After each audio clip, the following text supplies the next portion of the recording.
and a quarter cup of maple syrup.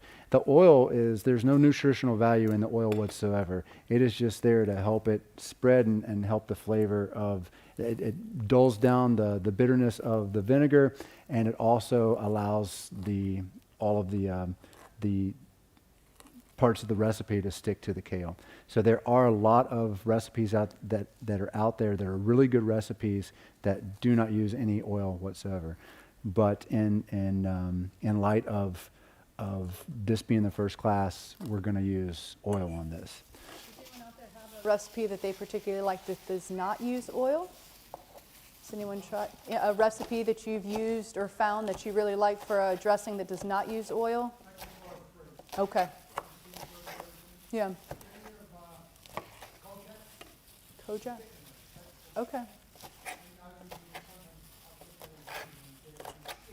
Okay. Okay. What does... You can also do that with arrowroot. Okay, we've got some arrowroot. That's good. Jeremiah, right? Yes, sir. So you're just starting this stuff, and you've been doing it for a year. You call it a journey. Pardon me? You call it a journey. Yes. It is a journey. I'm basically trying to talk to the crowd. I've been doing this since I've been 40 years old. All right. And it's to me, it's an adventure. Yes. There's no wrong or right in this. Wonderful. It's Too all many about potatoes, taste. Not enough potatoes. There's no wrong or right. Yeah. As long as you learn how to season these things, it's wonderful. And I'll be 68, and I'm doing very fine. You are in good health, my friend.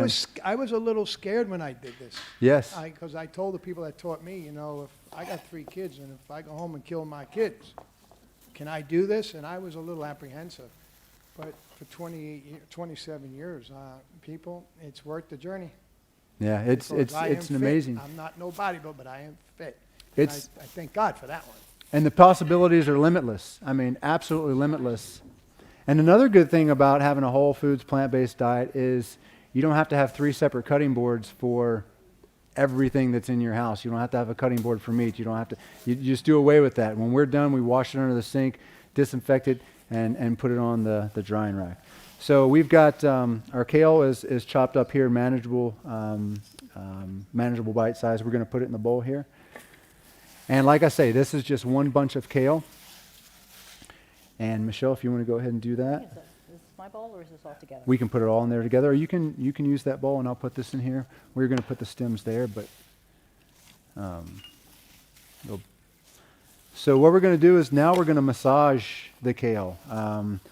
It's a spa day. It's a spa day for the kale today. So we're just going to massage it, and you want to lightly kind of crush and massage that, and you want it kind of change to a darker shade of green.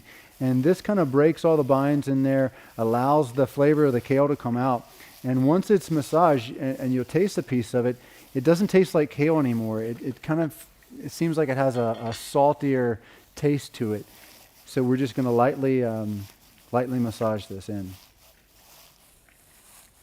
Right? Looking good. Cool. Thanks. Were you asking for a recipe for oil?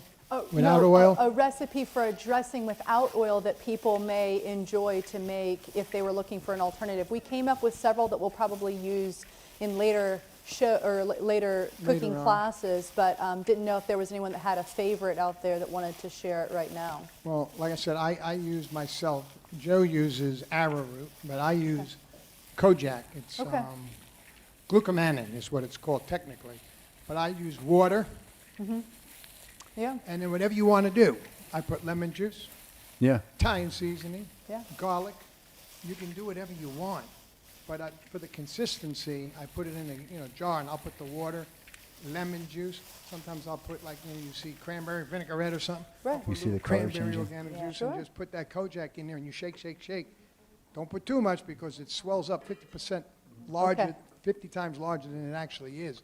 But you can make anything to that, and cold, hot. Okay, Just so that sort of then acts like the oil does and allows that's it the to basic. coat the lettuce. Water and Kojak makes Awesome. a base, and then you season. If you like garlic, just garlic. If you like, Perfect. you just do what you want. That's the beauty of this. You do what you Wonderful. want, and there's no wrong or right. Right, My and wife's I'm- always grabbing a cookbook, and I was, honey, the basics. And after the basics, do what you want. What do you think these people did that wrote this cooking book? Cool. what we're doing in this kitchen. Yeah. Make your own cooking book. Because I don't use cooking books. Well, wonderful. So Michelle was saying, and she really smells the aroma of the kale coming out after we're massaging it. And she asked, did we do this every time that we use kale? And typically, yes, for a salad, but not when we're like if you're doing the coconut dish that I spoke of earlier, where you're sauteing it with onions. You really let the juices from the kale itself and the onions, basically, it will steam itself in a pot. You just put it on top, and it's really scrumptious. So. And like I said, she mentioned that she can really smell the aroma of the kale come out. Good. Almost has a lemony smell. Yeah, it's absolutely wonderful. And this recipe is just a simple recipe. You have your pears. You're going to have the sweetness of the pears, probably a little more so because these pears are a little farther ripe. I like the crunch of a pear, but this is going to absolutely be great. And we also have a cup of pecans here. Now, we'll use probably half of this, and we have the salad tonight that has the kale salad that we've prepared earlier. It does not have any of the pecans in there. They're on the back table because we were concerned of a nut allergy or anything like that. No nut So if we don't have any objections, we'll go ahead, once we dress this salad down, we'll go ahead and put these pecans in there so everyone can get some of this. And, of course, we have chopped pecans in the back. Are these raw or These, toasted? I think these are toasted. Wouldn't you say that? I think these Yeah. are raw. I don't know. Let me tell I you. didn't buy them. I think they're raw. Yeah. They're good. I love pecans, but I do not like walnuts. It's a predicament for me. So as far as our soup goes, for those of you who are at home and cooking on your own, we go are ahead and still get just you, sort of boiling. You should we'll chop 'em up. be cooking until the potatoes are fork tender and the carrots are also done, somewhere around 20 to 25 minutes, depending on how hot your stove is and if it works.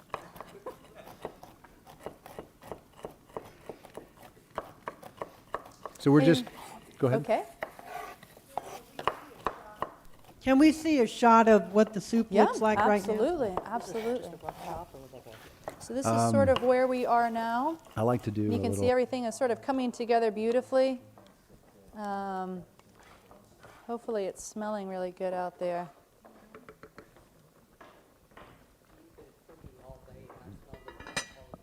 Did you? Yeah. This is a 4th batch of soup today. Thank you, Sandy, who also made 2 batches of soup, so we should have plenty. And thank everybody for their contributions to this and speaking up about their favorite stuff, because we are a community here. That's what this is all about. We want the longevity of our community here. We want to give back. We want people to see that there's an alternative way. And we'll discuss later on, you know, a lot of ailments that you have can be fixed with simple ingredients. And once you start feeling good, once your feet stop hurting, once your back stops hurting, you won't want to go back to the old way of eating at all. 28 years? Yeah. Yeah. So Yeah. 28 years later. You will? Yeah. Yeah. Yes. And you'll slip back. I mean, we still struggle with sweets and things like that, but we know the consequences. We know the consequences of that. And I too have an issue with dairy. I really like ice cream, and summer is hard. Ice cream, I yes. know. Yep. So Michelle asked if we were doing a rough chop. It's all personal preference. I mean, if you want to put whole pecans in there and you want to get a bite of a whole pecan in there with a whole piece of a pear and your kale, that's great. If you want to chop it up, I like personally to have little bits of the pecan in the crevices of the kale, and so you just get this really filling whole bite, and you get the crunch, you get the sweetness of the pear, and plus the sweetness of the dressing as well. So, And this is also a really versatile salad. Yes. So you can add any fruit, you can do a lot of different dressings, you can add any nuts that you want. I mean, you can also add other vegetables. It's sort of our go-to as far as, you know, it's time to clean out the refrigerator and we have a bunch of stuff that needs to go. This definitely is something that you can do. Depending on the lettuce that you have, kale certainly has more nutritional value than a lot of lettuces, and so it makes a nice base, especially if you have massaged it so that it's nice and tender. And again, we do want to reiterate, so this would be considered a plant-based diet because we're still using oils. A whole foods plant-based diet, you would not use any oils whatsoever. And that's just a whole new ingredient list. But if you want a great list of recipes for great salad dressings that don't use any oil, go to Forks Over Knives recipe. I mean, they have a whole gamut of stuff in there, and it's just fun to try. Some things you will like, some things you may not like. But just be, Also doctor them to you your can taste. you can doctor them up. Be prepared to make mistakes on this because we fall on our faces quite a bit when it comes to new recipes, and you may have missed one key step, or you may have just blundered the whole thing. But that's part of the adventure. That's part of the excitement of it because it might lead you to something else. We find a lot of our favorite things by accident. So also if you're at home, we already have our cashew and coconut cream blended because the blender was going to be too loud in here to do with all of you here. So if you have a high-speed blender, you don't necessarily need to soak the cashews. If you don't have a high-speed blender, then I do recommend that you soak them in warm water. You'll want to then drain the water off, put them into your blender with a can of the coconut milk, and then blend until it's really nice and creamy and has no chunks. Like we don't want the chunks of the cashew. That sort of gets rid of the illusion that you're eating cream. Okay, so. And I'm 45 years old, and this still amazes me how things separate like this. It's just beautiful. So we have our maple syrup. It's heavier on the bottom. Then you have your vinegar, and of course your oil is going to float to the top. And we're gonna mix this all up. Did you have another fork out here? No, but you can use this one. Sweet. Thank you, my love. Do the recipes that you use with this kind of diet, is it usually an apple cider vinegar? Apples- Or is it white? Or do you also You can use a use white balsamic. vinegar? You can use red wine vinegar. I don't think that the vinegar necessarily matters. Yeah. And it's like a taste, the personal It's a taste. We like this. This has it's raw. It has the mother in it. Bragg's is a pretty good brand. We do enjoy that. So I'm just mixing this up here, and Michelle and I are going to split this on both of our salads. And that may be a little much for. I know we're gonna do it sparingly. And again, we're just gonna massage that in there. We're gonna let it sit for a little bit. Do you want some gloves? I don't think it matters at this point. My Okay. hands were clean to start, Oh, I know they were clean. They washed before. I just didn't want you to. but I've already turned green. so- Okay, cool. All right, so we're just gonna massage this back in there. And you'll find that the salad, you want to prepare your salad first. You want to prepare it and chill it and let all the flavor absorb into the kale. Now, we've already broken the binds on the kale. It's turned darker green than we first started. And you can really smell the vinegar in this. And so the longer you let it sit and chilled, the better it's going to absorb that flavor. This is a lot less than I thought it would be. It reduces a lot, and it reduces way more than this if you're doing like a steamed kale dish. You probably need 3 or 4 bunches of kale to feed 4 people if you're doing. Yes. Yes. I'm sorry. Excuse me. There we go. It's glistening, and you can see it's a much darker green that we have there. Currently cooks predominantly plant-based. Okay. Do you guys have favorite recipes or things that are your sort of go-to? What's one of your favorites? Scoot these in. Is this working? Anyone's been to Kava? It's a restaurant. They have one in Charlottesville. But Okay. it's basically like an assortment of different things. You've got like a I'm just grain gonna have base, a legume base, and then you can build on that with different vegetables like, what are they? Brussels sprouts, corn, different things. You just keep building and building. And it's basically like a haystack, but better. And Okay. it's really, really delicious. So sort of like one of the power bowls. We joke around Yes. all the time that you Yes. can't be vegan without eating in a bowl. Like there's just very few plate dishes. Everything either Yep. comes in a bowl or Exactly. it's not And it's something that you can eat. Super versatile, so Yeah. I really like that. I must say, I've never heard an Adventist say that it's better than a haystack. Well, that's funny. We've actually talked about doing a healthier version of the haystack with just different grilled vegetables and putting them together. So we may do that one of these times. So cool.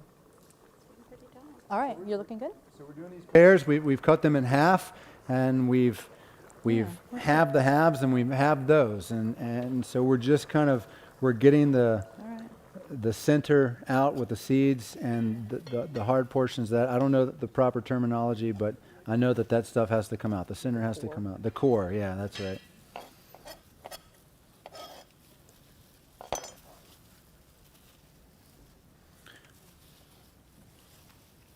And so we're just going to slice these into bite-sized pieces.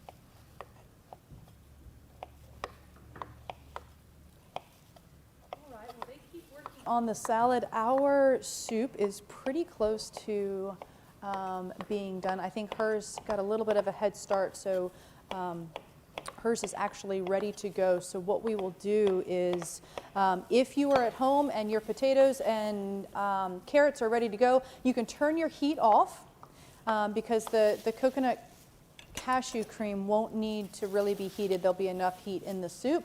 And then what you're going to do, let's see, we'll turn go ahead and you put your off. nuts in. Yeah, you just turn it straight off like that. Okay. We'll take the lid off, and if you want to dump your coconut cashew cream in and give it a good stir around, I think it should be really pretty. I'll hand this to you. Yeah, I don't want you to get burned. I like that you can do everything on the cutting board without cleaning. Yeah.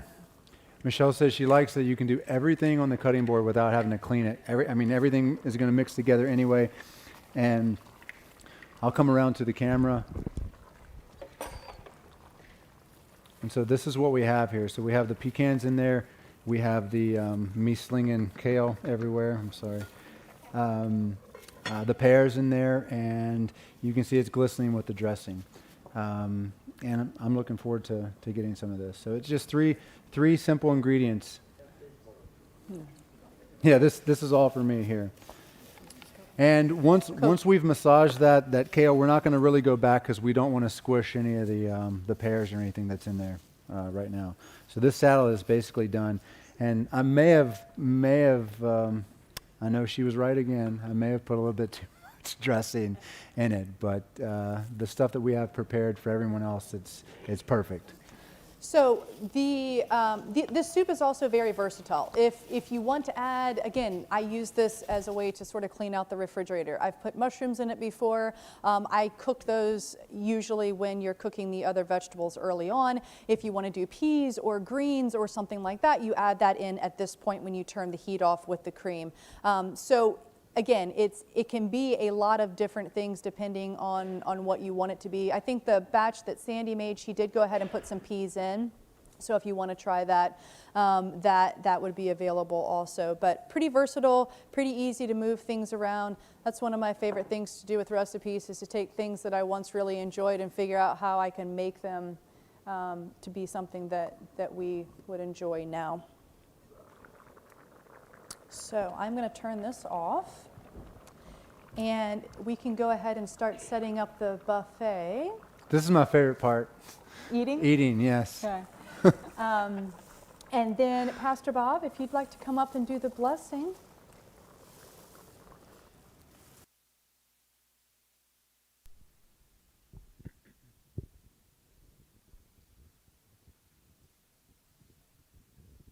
Okay, let's bow our heads.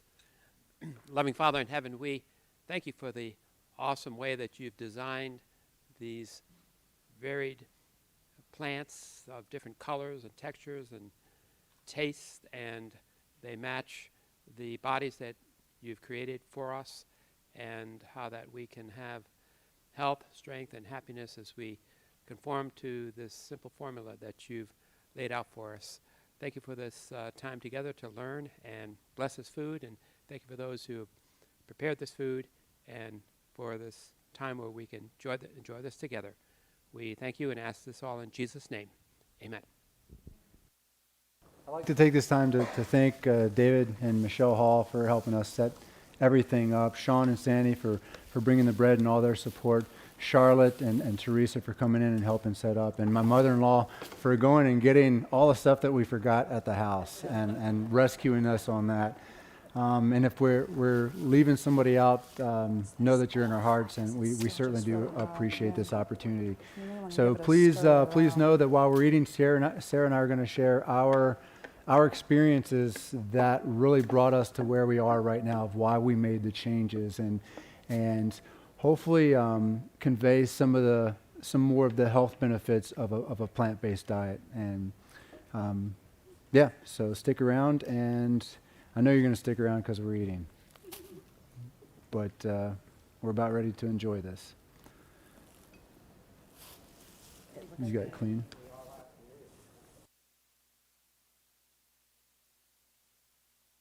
Soup that Matthias asks for if I give him a choice about what he wants for dinner. This is his favorite. And this is definitely a 20 degrees outside soup. It's a hearty soup. It's gonna stick with you.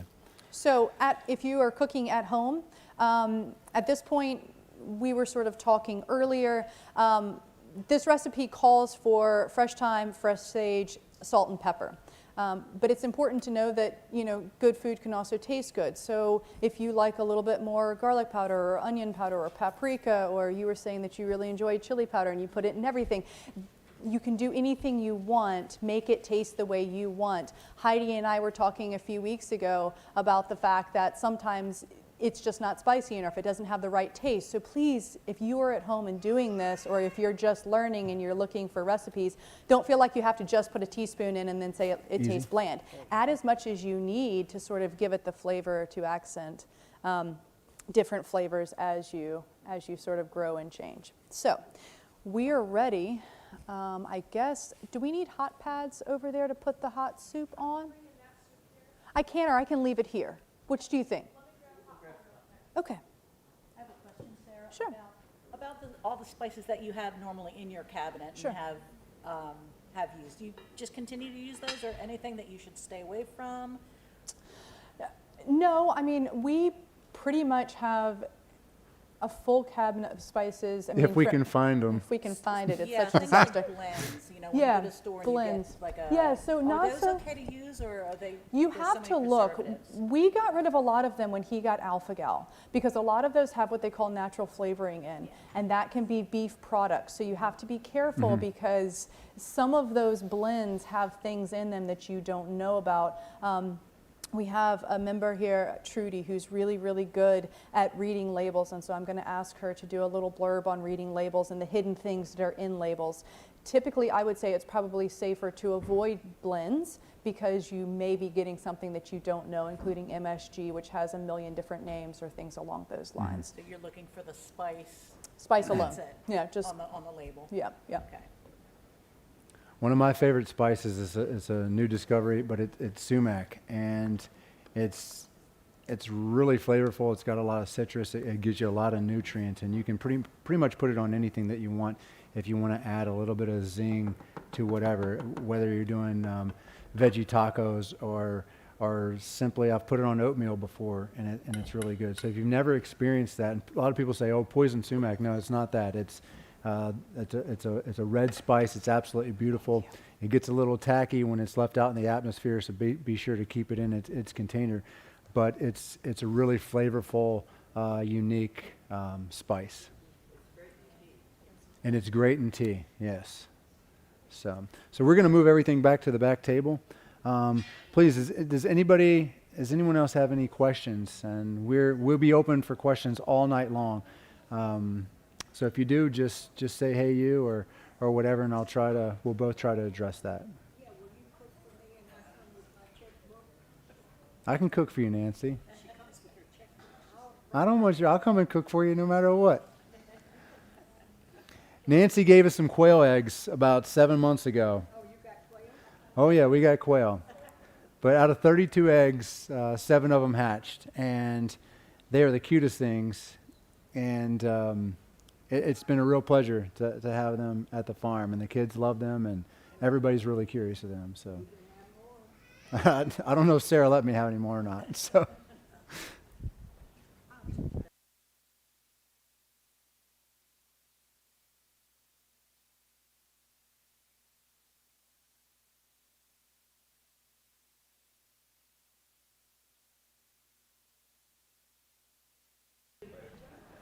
So if everyone is ready to eat and try this masterpiece that we've prepared, we truly hope that you enjoy it.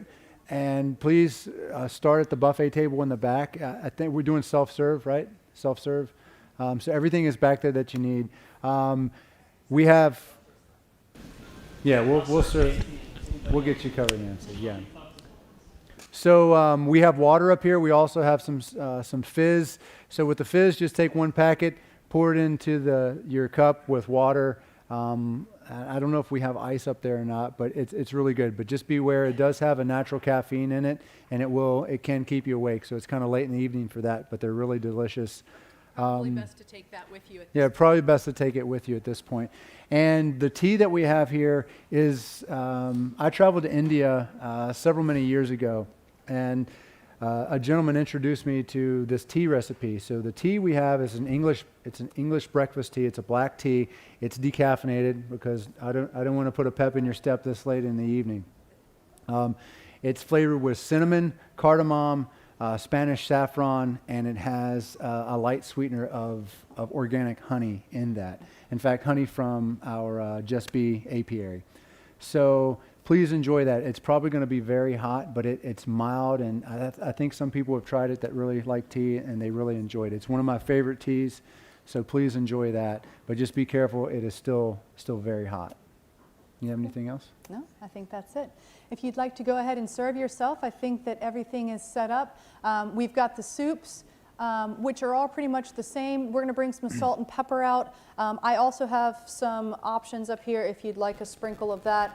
That I will put back there for you as well. And then the salad, and then we have several different kinds of bread. Sean has made For his those of you family's who potato are bread recipe. watching online, and then we do have a while plant-based everybody else butter is option. going to be Next week, serving we're gonna try to themselves, get getting our acts something to together eat, and make the one that we we will do be at home. transitioning to the second part of We never, when we try these new of recipes, the we never program plan on of making where a they're lot going to of be it at once. telling some of their personal testimonies. So if you can just hold on just a moment with us, they will be back in with that part of it.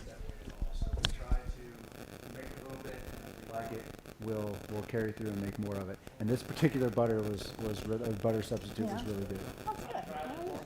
Yeah, and Sean doesn't even like butter.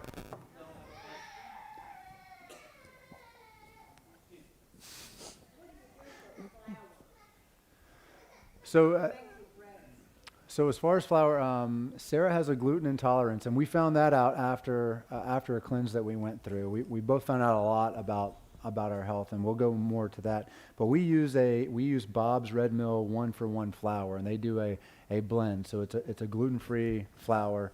That does not work well for bread, though. No. And so there's Kim's. I think it's Kim's.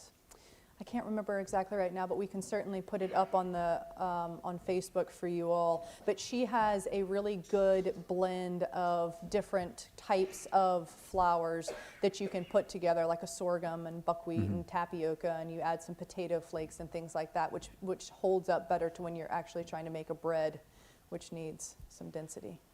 Yes, Michelle? A lot of times over at Jeremiah's house, he says, "Here comes my guinea pig." Basically, he Yeah. doesn't say that, but that's what I feel like. Yeah. I'll sit down at the table and they'll say, "Hey man, I tried this, made this butter last night. You Yeah. want to try it?" I'm like, maybe not. And I don't like raw butter. Right? He said, "You got to try it." So I tried it. It's pretty spot on. Yeah. If he hadn't told me it wasn't butter, I wouldn't know.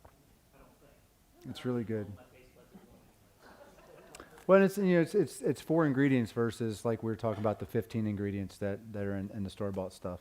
But yeah, you can basically make anything. We make our own almond milk, so we're completely off of dairy. We bought an almond cow. You can make it in a blender at home, but it's a lot of filtering and stuff like that. So an almond cow is basically you put the water in, you put your almonds in, we put coconut and a little bit of maple syrup, so it basically has 4 ingredients, and we make 5 to 6 cups of almond milk at a time, and it's kid approved. It passed the kid test. They absolutely love it. So we make smoothies with that. We've recently experimented getting rid of dairy. I could not find a nut milk substitute for a cup of coffee that I've had that I really enjoy. I make a mocha at the house, and so I've recently discovered by adding a tablespoon and a half of cashew butter to my organic cocoa, my coffee, and with a little bit of vanilla in that and some almond milk, it makes it creamy just like it has dairy in it. So if you guys want that recipe, maybe I'll do a demonstration of that next time, but it's absolutely phenomenal, and it passed the wife test. She really enjoyed it. Yeah. So. I mean, I actually like it better than hot chocolate, so And that's that says saying a something. lot. So please go serve yourselves, and we are going to switch things over and Yep. get ready to do the presentation.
All right.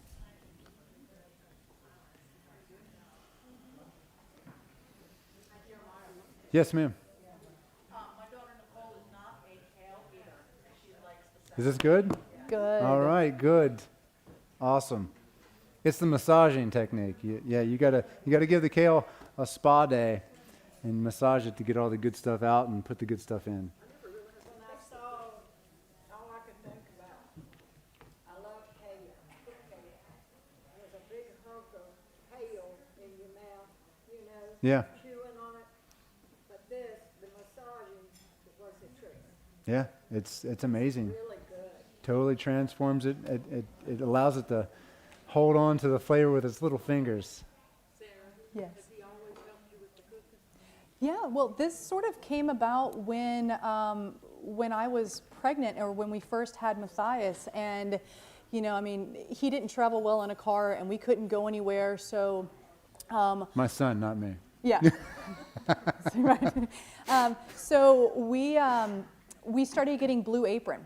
And that became 3 nights a week. We would have a date night, and the baby would be in his bouncy chair on the table staring at us. And, you know, we would cook a fancy meal together that we didn't know how to do. But that was sort of the way that we kept connected when, you know, I mean, right after you have a baby, things are sort of disconnected. And so it was nice just to be able to have that time together.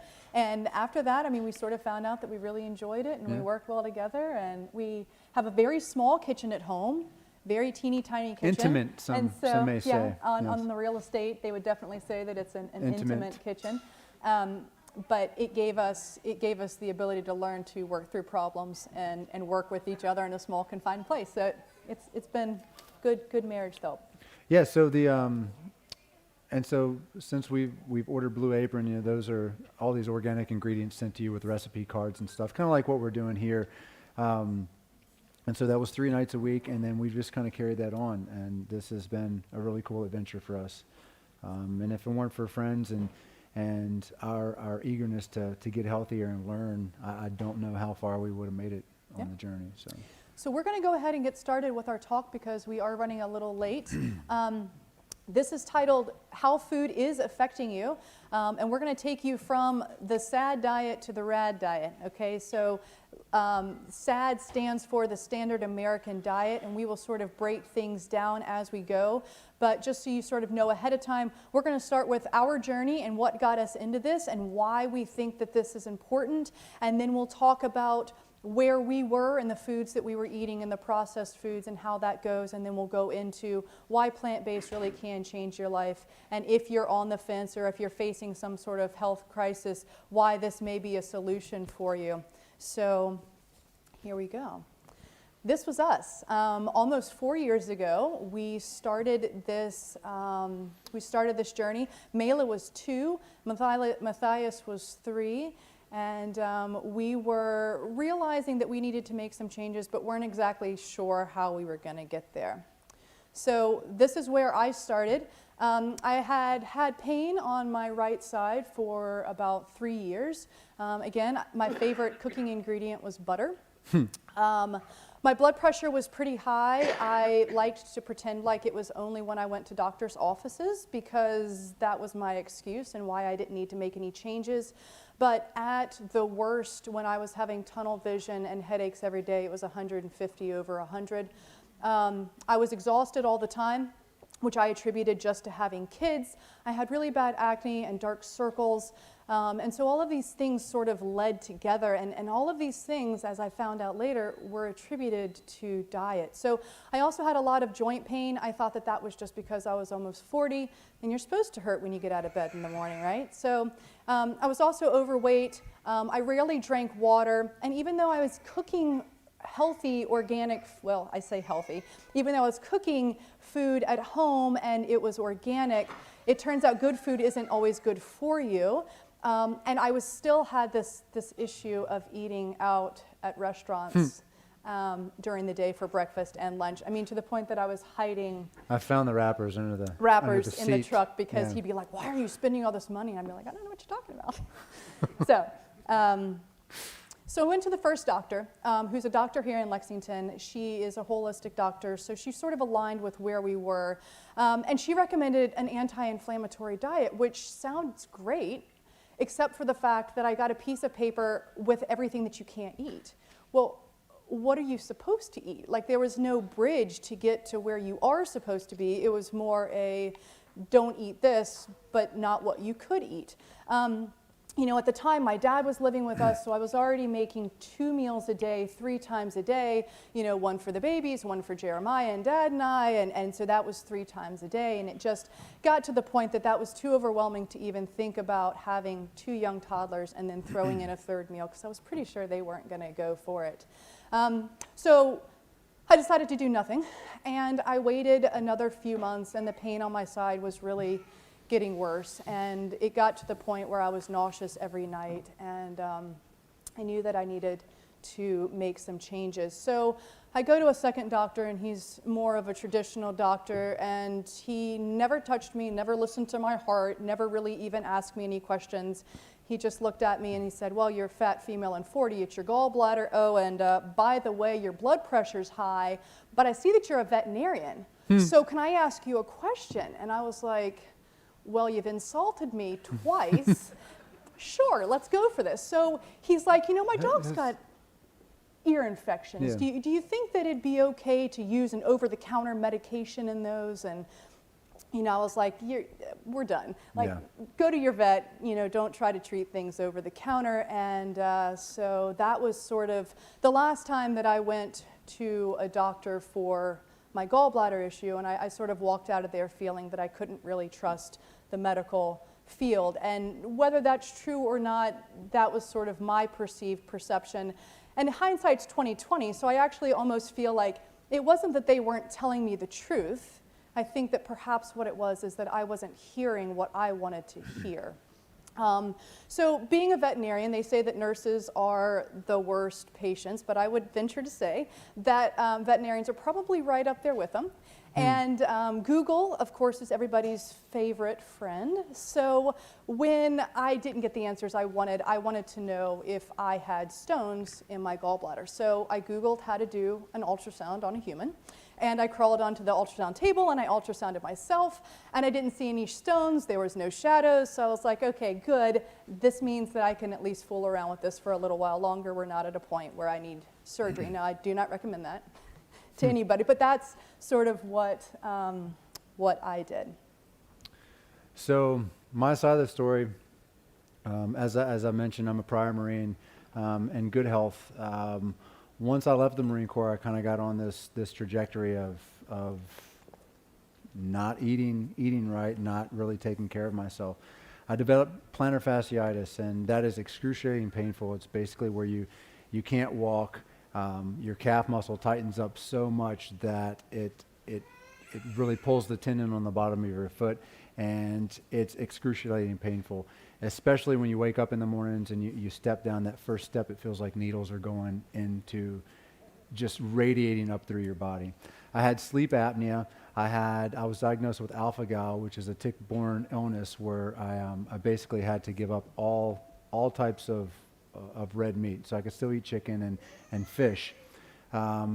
So if I would have continued, I've been issued EpiPens from the VA hospital so I don't go into anaphylactic shock just in case I'm exposed to some sort of red meat. I was overweight, I was overeating, I was fatigued all the time, I had mood swings. Now some of my issues come from the Marine Corps. I have a little bit of PTSD. It's the gift that the Marine Corps gives you sometimes. But these mood swings were different. And also I had insomnia, clouded judgment, and memory issues.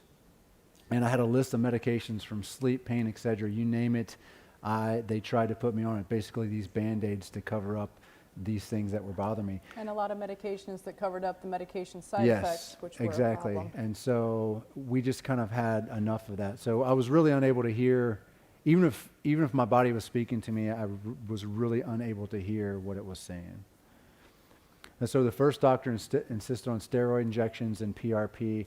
Steroid injections are bad enough. They basically stick the needle into your bottom of your foot where it hurts, and they inject you, and sometimes they hit the bone, and it's just awful. Now PRP is a different monster. That's a protein-rich plasma. So they draw from your blood, and they refine that down to get the protein-rich plasma out of it, and then they inject that back into your foot, which is absolutely awful. I do not recommend it.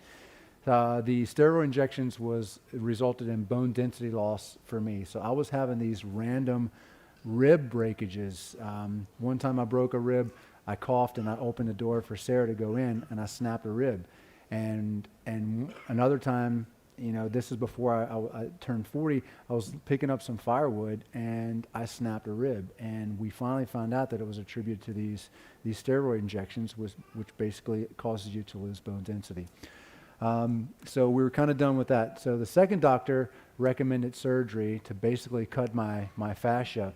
So you go in, and they cut the tendon that's down there to release this pressure on it, and you could have 40 to 50% loss of your arch. And it would inevitably lead to arthritis because you're compensating elsewhere in your body, and all of that equals chronic pain. That's another thing that they tell you. You're going to have chronic pain for the rest of your life, so you're going to have to be on this medication for the rest of your life for pain.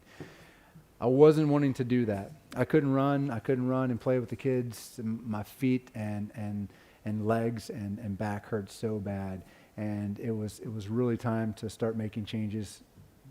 Basically, we came to the same spot. We need to make some changes. My third and fourth doctor, also holistic doctor, recommended an anti-inflammatory diet. But just like Sarah, they give you these lists of things of what you can eat and what you can't eat. And all the things that we couldn't eat were the things that we were eating. So how do you make this change? And how do you bridge that gap? So basically you throw your hands up and you say, where do we start? Okay, well, we're just going to keep on doing this way. And my fourth doctor